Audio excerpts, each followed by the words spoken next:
Why is it important for us to have presidential succession or to know what happens when the president dies? So we have a leader. Yeah. If we don't have a leader, then we open ourselves up to all kinds of defense problems, all kinds of decision problems. And so knowing what happens in the event of a tragedy or knowing what happens in the event of a presidential death is super important.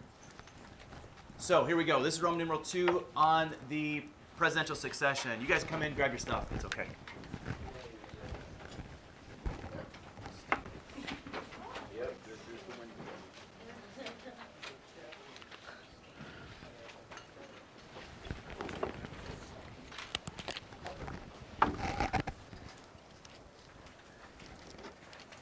So how do we know about presidential succession and who takes over? What specifically lays this out for us?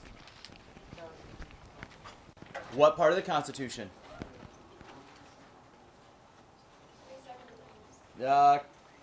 Close. No. 25th Amendment. Yeah. 25th Amendment deals with presidential succession. So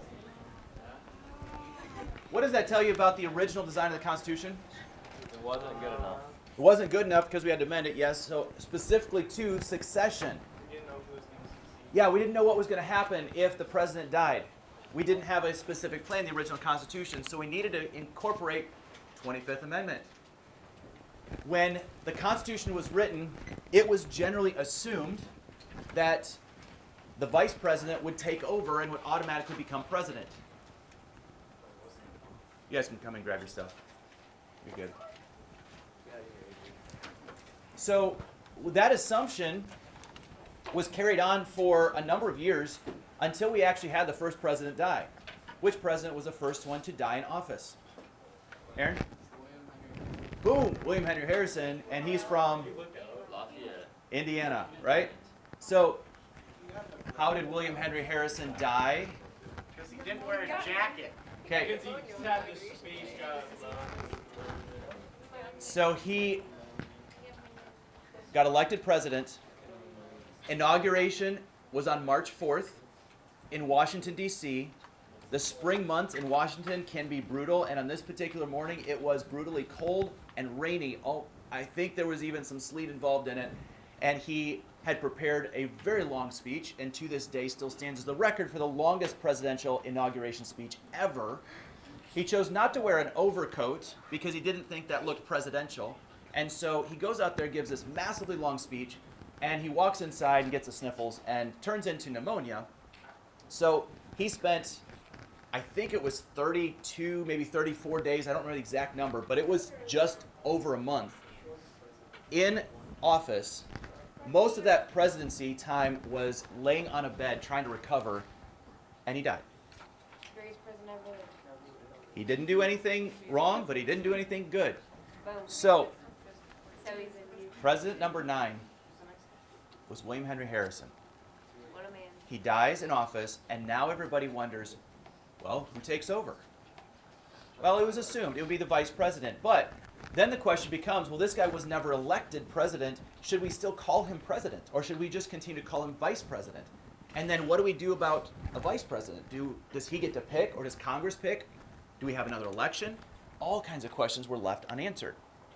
And so John Tyler takes over as presidency, as president, and he says, no, we're not going to have this argument. We're just going to make a decision right here. We're going to go with it. You're going to call me Mr. President, just like as if I were the real deal. And I'm going to nominate a new vice president.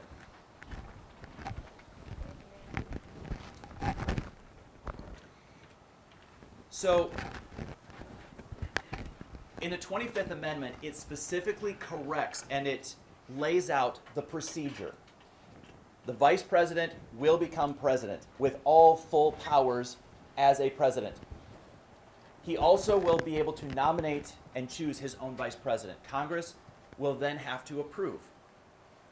So he can't just pick anybody he wants to without any check or balance on that. He does have to get approval through Congress. And as long as Congress says, yeah, he's good, have to have 2/3 of Congress approve, then the new person will become the new vice president. The 25th Amendment also talks about disability. What happens if the president suffers a stroke and is no longer able to fulfill his duties? That would never happen, would it?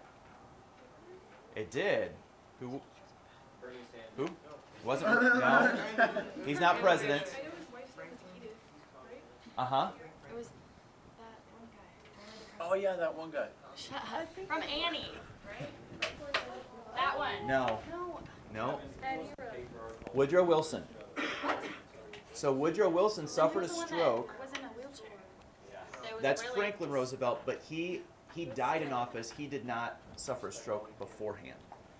So we'll get to that in just a little bit. So Woodrow Wilson suffers a stroke in his second term, and we did not have the 25th Amendment at that point, so there was really nothing we could do. And as I think it was Avery pointed out, his wife essentially made a lot of decisions and tried to protect him through the remainder of his presidency. And I think if that were to happen today, they would invoke the 25th Amendment. Here's what it means. The disability has two aspects of it. There is the voluntary disability, which means that the president is going to voluntarily give up his powers to the vice president for a limited amount of time. Where this may come into play, and it has come into play, is when presidents go into surgery. Surgery that requires them to be completely sedated and under anesthesia. So do they have to switch the roles and pledges and all? Well, what they do is they go through a procedure. I don't know if the Chief Justice has to be there or how it actually plays out, but he temporarily passes off his powers to Vice President. I know that Ronald Reagan did this during his presidency, and George W. Bush did this in his presidency, just for a few hours while they're in surgery. And so I remember this happening because I heard about it as it was happening with George W. Bush. His was like a 3-hour surgery, and so he passed off his powers to Vice President Cheney. And during that time, Cheney could have done anything the president could have done. He could have opened up the nuclear football, and he could have launched the nuclear codes. He could have fired people, absolutely. But he didn't. They don't do that because that's going to bring all kinds of problems later on. Yeah. So, Yeah, could he fire the president? no. No, you can't fire the president. But once he fires the vice, he's the president. What if he fired the surgeon? He doesn't have the authority to do that.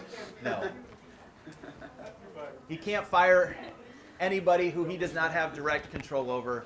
He's not going to, because as soon as the president comes back and is ready to resume his abilities, he's then going to wonder what in the world happened. Vice president's probably going to lose his job. Now, the second aspect of the disability is the one that I began with, where we talked about somebody who suffers a stroke or somebody who has a severe illness. If they're incapacitated and they're no longer physically or mentally able to accomplish their duties, then the 25th Amendment can be invoked. And there's a process by which the members of the cabinet and the vice president can theoretically force the president out of his position using the 25th Amendment. And it works like this, that if the vice president begins to question the president's abilities, he will go to the cabinet and he will talk to the cabinet about it, and he has to get at least 50% of the cabinet to agree with him, in which they believe the president is no longer fit to fulfill his role and responsibilities. If they get to that 50% mark of the cabinet, they have to draft a formal letter, provide a copy to the president, and send a copy to the Speaker of the House and the President pro temp of the Senate. When that letter goes out to those members, the President pro temp of the Senate and the Speaker of the House have 48 hours to assemble their houses of legislature. And within that 48 hours, if they do not get them together for enough members to hold a meeting, then everything is done, it dies, it stops right there. But if they are able to assemble both houses of Congress within 48 hours to discuss the matter, then they will set in motion the process of evaluation of the president's abilities under the 25th Amendment. They have then 21 days to come up with a final decision. And in that 21 days, the president has every ability to be able to defend his position and why he should keep his job. He can call witnesses, he can draft letters, he can try to prove that he is still capable of doing his job. They will determine after the 21 day or before the 21 days expires, yes or no, the president is fit to do his responsibilities. And once again, it requires a 2/3 vote from both the House and the Senate to say, no, he cannot continue. We are going to forcibly remove him from office. He wouldn't like the VP after that. No, he wouldn't. He would not like anybody in that any of those branches of government. But this has never happened. The VP goes to the Speaker of the House, and the President pro temp with the letter they got from the cabinet. Okay, the cabinet members are all of the positions we're going to talk about here in the presidential succession list. So it is theoretically possible that we could have a massive mutiny of all these people to try to get rid of a president, and this actually was talked about in the early days of Donald Trump's presidency. If you remember back to early 2017, the president was hiring and firing members of the cabinet like crazy. And there were people in that cabinet who took their experience from working with Donald Trump, both in the business world and in Washington, and they decided to write New York best-selling novels because of their experiences there and talked about how toxic their relationship was, and it was all drama and that type of thing. But there were people who came out and said, hey, there's enough cabinet members that we think we could invoke the 25th Amendment to get rid of Donald Trump. Now, the vice president was not willing to do it, plus I don't know that there really was. I think it was more gossip than anything else. But that's the first time I've ever actually heard it talked about since I've been studying government to where it was discussed. Now, not at length, but it was discussed. I don't think that there's a huge possibility of a mutiny happening there. I think it would be more legitimate. The president is not able to fulfill his duties there. So let's talk through the succession list here. The 25th Amendment specifies what happens to the president, vice president, but what happens if the president and the vice president both die, then what? That's where we go to presidential succession. So we know president and vice president are the top two on this list. Then after that, we'll see.